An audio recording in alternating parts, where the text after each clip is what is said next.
Welcome back to the Peerless YouTube. I am Caitie North, and today we are going to be doing a watercolor pour tutorial, and successfully I have done one now. The first one, if you were lucky enough to see the fail video of my very first attempt, it did not go very well. I have now since asked a couple artists and asked you guys for advice and have a lot of really great tips to share with you. I think the number one, before we start anything, I'll explain them as we're going, but number one is to have patience in all things, especially patience in all things drying. So before any layers and before masking fluid and before you're just thinking about doing something else, that paper has to be bone stinking dry.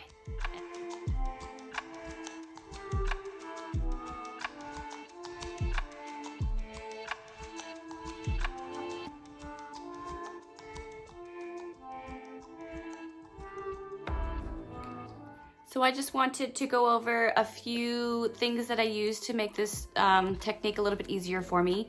I knew that I was going to be using a lot of water on a page, and a lot of times when you're just doing a painting on a page, it kind of goes woo with the water. So I taped it down on this piece of plexiglass just to get it a little bit more secure. And the next you're going to want to do is make your paints. So Peerless does sell liquid paints, which would be amazing for this just as is or diluted. But if you want to do this right away and you don't have liquids yet, you can also make your own liquid paint by putting in clips of the Peerless sheet and letting it soak and then having it become a liquid paint. I did this a while ago and made a bunch of different colors and put these in these color savers. Peerless has these color saver bottles if you mix your own tones, personalized tones. So I have these ones. These are the three main primary ones I use for this painting. And then I use the intense straight from the bottle of the like the original Peerless paints. And it turned out awesome. All of the tones are really pretty. You're gonna want a squirt bottle. This one is amazing. It's from a hairstylist supply store. And when you pump it, it has a continuous spray, so I feel like it kind of gives an even, wetness to the paper. So, and then masking fluid. So if masking fluid is discolored at all or yellow, throw it out, and you're gonna want to make sure it's nice and white when it's in the bottle still. So, just don't mess with yellow one. If you're putting it down first and it's yellow, it's going to stain your paper yellow.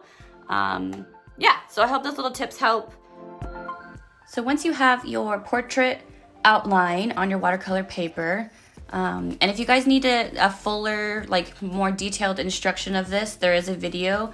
It is the black and white portrait of the portrait series, and it shows you exactly how to do this with the light box. But we're gonna be putting down our first layer. So I have squirted the entire page with water, and now I'm using my three primary colors, which are a little bit more of the muted, the personalized colors that I made. And we're going to do kind of that rosy color and that golden yellow and then some of the blue. And the blue is a little bit softer. All very translucent colors. You're able to see them through on the page, and then also the amount of water on the page decides how well they're going to blend and also the transparency of them as well. So I kind of just rub it around very gently with my finger and kind of blend some areas where I want it to be a little bit more softer. And then I know around his face, I want to stay very pink. So I'm trying to keep all of that rose color pink in the center. And then I kind of wanted this halo kind of warmer tone kind of coming off of him. So I'm trying to keep those golden tones on the edges and then to give it a little bit more texture, laying down some of that blue. And so once this layer has completely dried, I actually let this first one dry overnight because it was the most saturated with water and paint. And I wanted to make sure that it did not do the same thing it did as the first time and the peeling when I put the masking fluid down. So now that it is all dry, we are going to be looking at our portrait and then pouring out a good amount of masking fluid, and we're going to mask out all of the areas that we want to stay this lightest pink.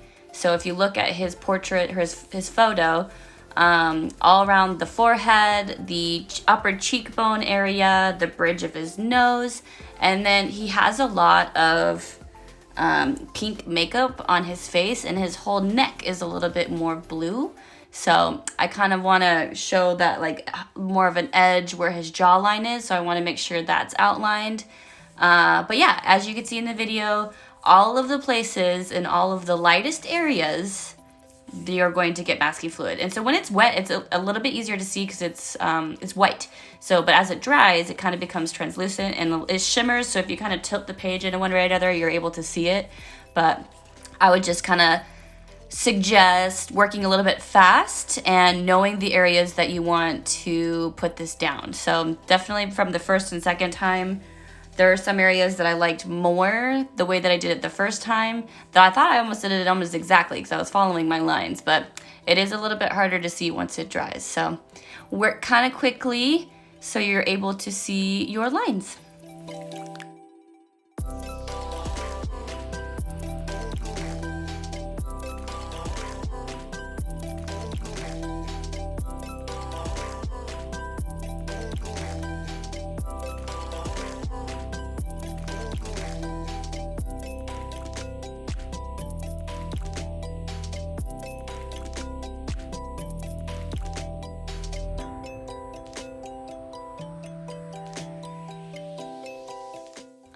So I'm almost done with the face here, and now I absolutely love the way that the background has blended.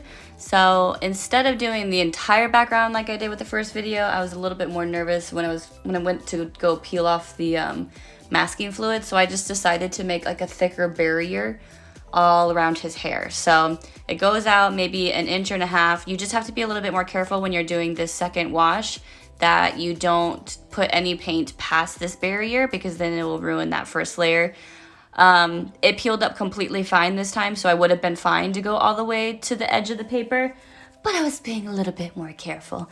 But yeah, I made this barrier pretty thick, and so I just, yeah, again, staying very careful inside the line and when I'm putting down all of my water and not to get it on the edges of my paper. So, and then I did do a second coat on some areas because I saw some bubbles and I was a little bit nervous about paint going down where that bubble was. Again, it turned out perfect where those areas were too. So it might have been because I did a second layer, but I don't actually know. So you can do one or not, up to you.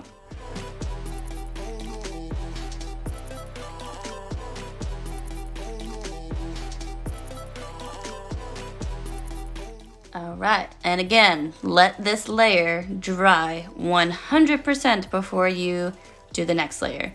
I'm just covering up that raw edge right there with my towel so I don't get that saturated with water again. And then just kind of rubbing it around the paper to make sure it's even.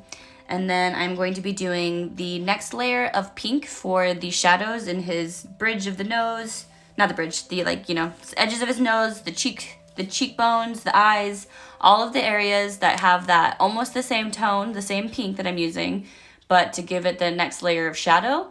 And the cool thing now about working with the masking fluid is that you're able to work in areas more at the same time because you kind of have barriers. So like you can add more tones and colors to the hair and to the lightning bolt because most of the areas are outlined with masking fluid now, and it kind of creates like a puddle in the certain areas. And you could be doing a couple different things. Like right here, I wanted to add a lot of orange. It's not orange, but it's the yellow, but it mixes with that rosy pink, so it gets that orange in some areas. And I know I wanted that cheekbone area to stay super pink because I wanted it to look like a shadow and not like another tone of anything.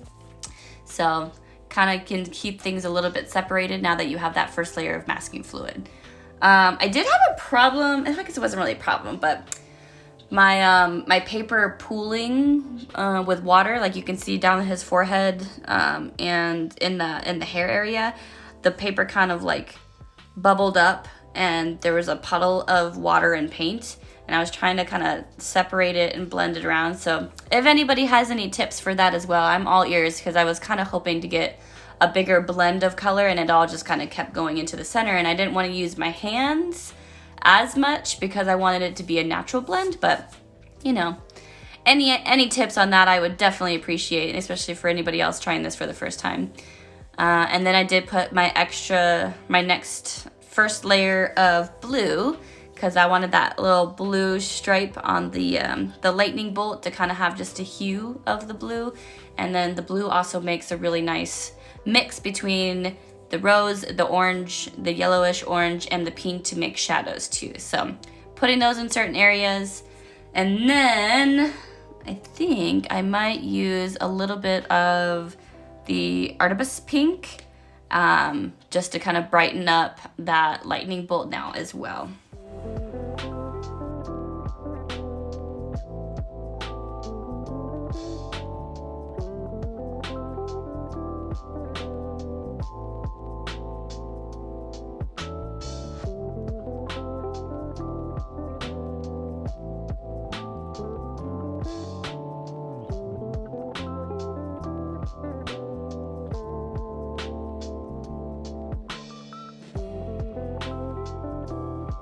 Yeah, so right here, I am using the straight pure tones from the Peerless, the Artibus pink. And you can see, compared to the other kind of transparent colors that I've made, how intense it is. So you really don't need a bunch, but I think it looks so cool. I am using my paper towel a little bit just to pick up pools of watercolor, just so it's not going to take like, 8 hours to dry or anything.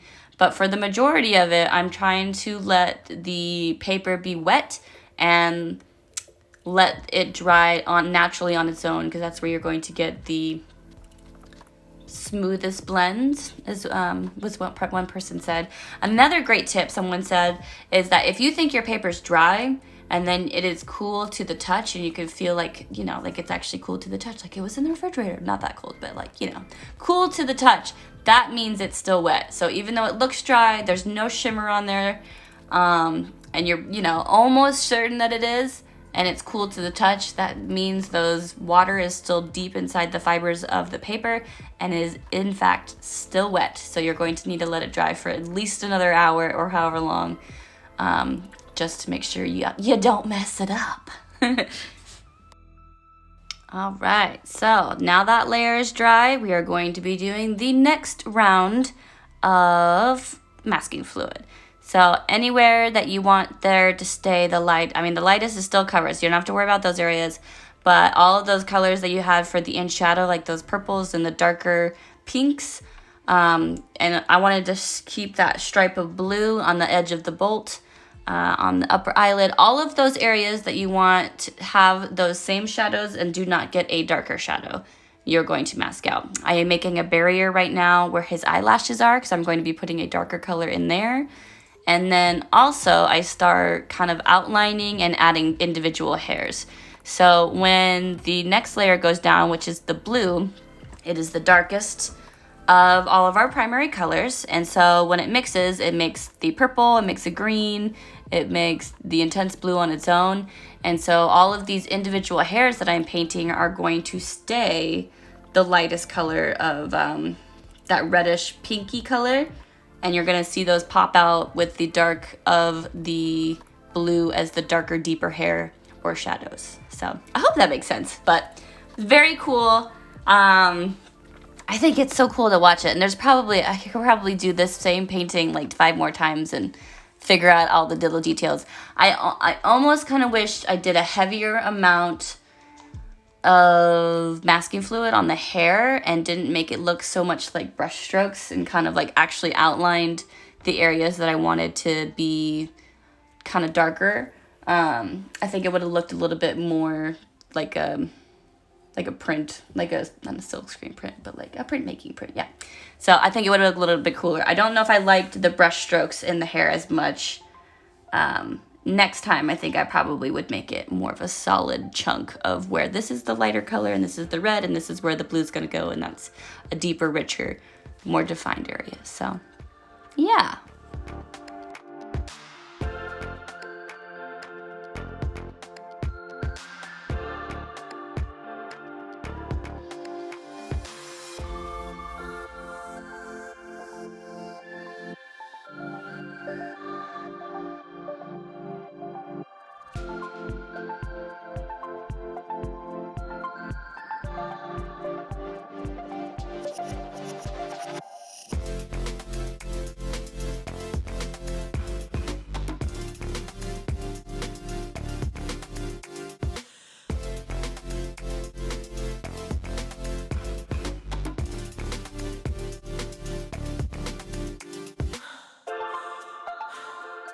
Okay, now we are 100% dry, and we are remisting our watercolor paper again, or whatever is left and still visible.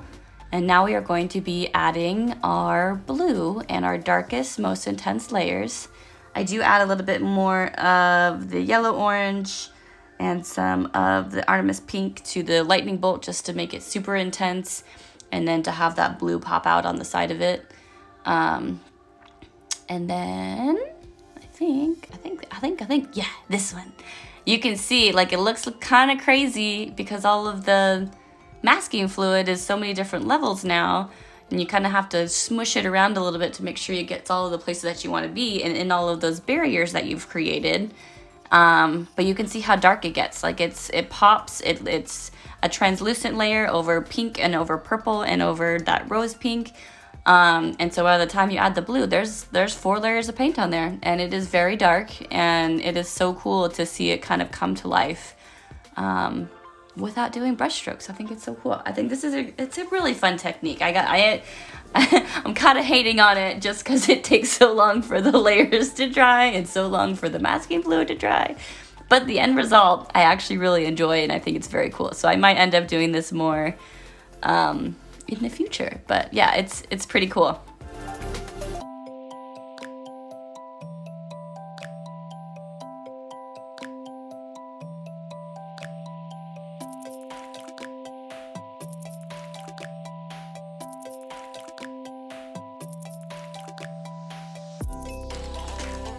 All right, so I'm pretty excited and happy with it at this point.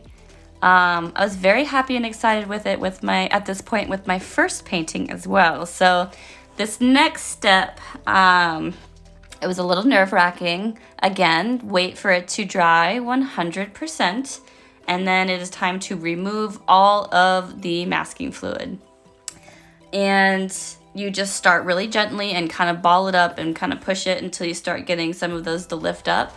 And then usually you can just peel off a big section. I was going very careful, and I didn't want to do, the peeling off like I normally do, and how confident I am. Like, oh, it's fine. Let's watch this whole giant piece peel off at the same time. I was much more careful with this one because I was terrified of the paper ripping. But as you can see, it is coming off perfectly. There's no tearing, there's no discoloration. It's looking great. Everything's nice and smooth and flat, and I do kind of jump to the end on this just because I don't think you guys want to watch me peeling off the entire the whole thing of masking fluid, because there is a ton of masking fluid on this painting. So we will jump forward to the end where I do some finishing touches.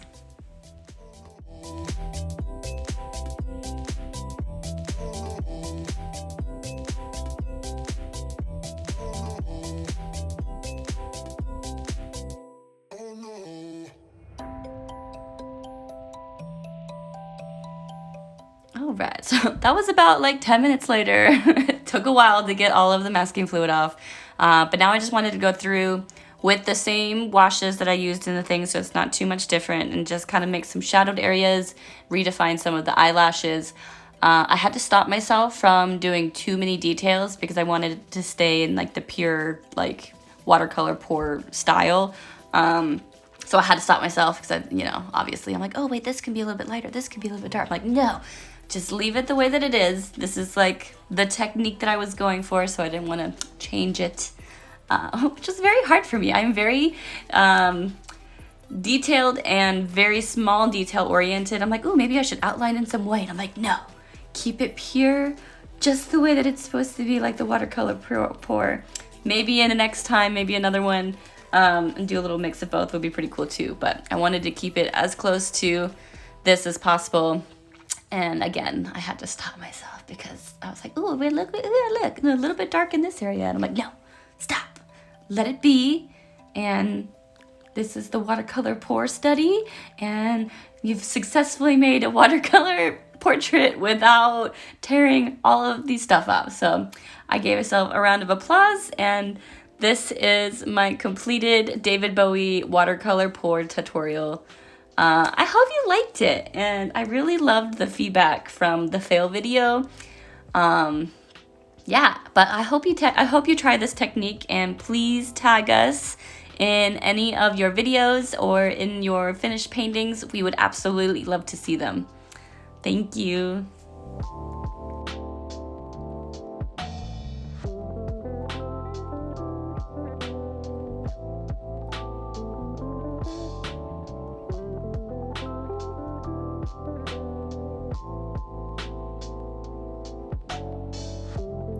Thank you so much for watching. Make sure to like and subscribe and share with your friends, and we will see you next time.